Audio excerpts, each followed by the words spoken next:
এমজে blog channel থেকে আপনাদেরকে আসসালামু আলাইকুম। আজকে আমি মোমো বানাবো। মোমো বানানোর জন্য লাগছে এখানে মুরগির মাংস, ময়দার আটা, কুসুম গরম পানি, আর এখানে আছে পেঁয়াজ, কাঁচা লঙ্কা, আদা আর রসুন। চলুন শুরু করা যাক। প্রথমে আমি ময়দার আটা, সাদা তেল আর লবণ দিয়ে ভালোভাবে মেখে নিয়েছি। অনেকক্ষণ ধরে মাখতে হবে। মাখা শেষে এখানে অল্প একটু করে করে কুসুম গরম পানি অ্যাড করতে হবে। মনে রাখতে হবে একবারে পানি অ্যাড করা যাবে না। একবারে পানি অ্যাড করলে পানির সংখ্যা বেশি হতে পারে। সেজন্য অল্প করে পানি অ্যাড করতে হবে আর অল্প অল্প করে মাখতে হবে। এই তো আমি এখানে মেখে নিচ্ছি। আসলে আমার ভিডিও করে দেওয়ার মতো কেউ নেই। আমার ভিডিও করার স্ট্যান্ডও নেই। সেজন্য আমি এক হাতে ফোন ধরে রাখি এবং এক হাতে ভিডিও করি। ইনশাল্লাহ একদিন স্ট্যান্ড কেনার শখ আছে। তো এখানে পানি কম হয়েছে, সেই জন্য আমি আরও একটু পানি অ্যাড করে নিলাম। এইবার মনে হয় এইটুকু পানি দিয়ে কমপ্লিট হয়ে যাবে, আর মনে হয় পানি লাগবে না। চলুন পুরোটা মাখিয়ে নিই।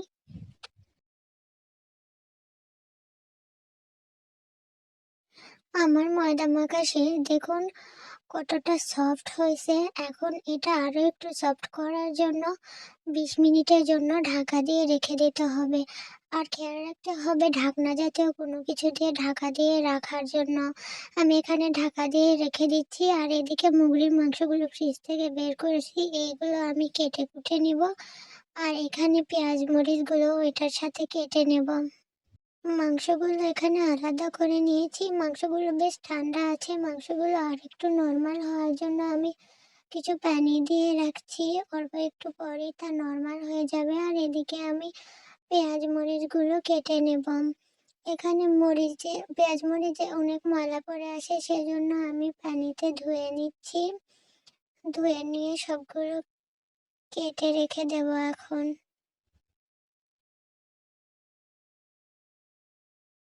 পেঁয়াজগুলো ছুলে নেওয়া শেষ। এখন এগুলো কুচি করে কেটে নেব। পেঁয়াজগুলো কুচি করে নিয়েছি আর মাংসটাও কিমা করে নিয়েছি। আমার এসব করতে করতে প্রায় সন্ধ্যা হয়ে এসেছে। এখানে সবকিছু রেডি করা শেষ। এখন চুলাটা জ্বালিয়ে মাংসের পুরটা রেডি করে নেব।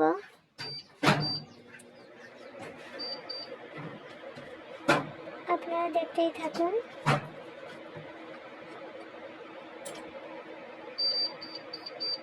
ভলিউম একটু বাড়ায় দেই। এখন তেলটা দিয়ে নিচ্ছি মাংসের পুরের জন্য।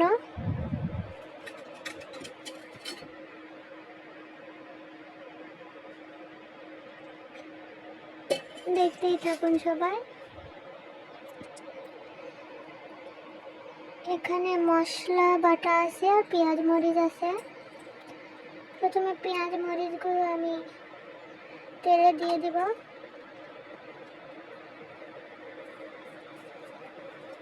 পেঁয়াজ মরিচগুলো দিয়ে সেখানে মাংস দিব। এই তো পেঁয়াজ মরিচগুলো সেদ্ধ হয়ে আসছে। এখন এখানে মশলা দেব।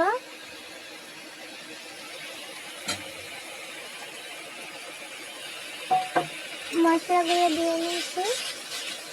এখন কষাবো একটু। হালকা করে কষাইতে হবে, বেশি কষানো যাবে না। এখন এখানে হলুদ দিই, হলুদ গুঁড়া,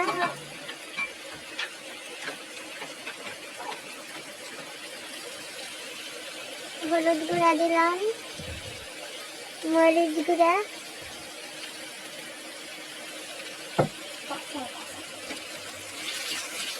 এখন রান্না করি। রান্না করতে করতে ভিডিও করতে অসুবিধা হচ্ছিল বলে আমার ছোট ভাই এসে বলল আমাকে ফোন দাও, আমি ভিডিও করে দিই। সেজন্য আমার ভাই সাইড থেকে ভিডিও করে দিচ্ছে আর আমি রান্না করছি। আর এদিকে পেঁয়াজ মরিচ কষানো শেষ, সেই জন্য এখানে মাংস অ্যাড করে দিব। মাংস অ্যাড করার পর ভালোভাবে মাংসগুলো মিশিয়ে নিতে হবে। মিশিয়ে নিয়ে এখানে পানি দিয়ে ঢাকা দিয়ে রাখতে হবে। এই তো আমি এখন পানি দিয়ে ঢাকা দিয়ে রাখছি। এখন ঢাকা করে দেখি মাংসটা প্রায় হয়ে গেছে। এখন আমি নামিয়ে নেব। বেশি আর তো ভাজাভাজি করব না, এই তো মাংসগুলো নামিয়ে নিয়েছি, এরকম ভাজাভাজি করতে হবে। আর এইদিকে আমার আম্মু মোমোর জন্য রুটি বেলে দিচ্ছে, এই রুটির ভিতর মাংসের পুর দিয়ে আমরা মোমো রেডি করব। এইভাবে সবগুলো মোমো বানিয়ে নিতে হবে। বানিয়ে নিয়ে আমরা এখন চুলাতে এইগুলো ভাপিয়ে নেব। আজকের মতো ভিডিও আর লং করব না। আপনারা সবাই ভালো থাকবেন, সুস্থ থাকবেন। আর আমাদের ভিডিও যদি আপনাদের কাছে ভালো লাগে তাহলে আমাদের চ্যানেলে লাইক দিয়ে কমেন্ট করে আমাদের চ্যানেলটা সাবস্ক্রাইব করে আমাদের পাশেই থাকবেন। ধন্যবাদ।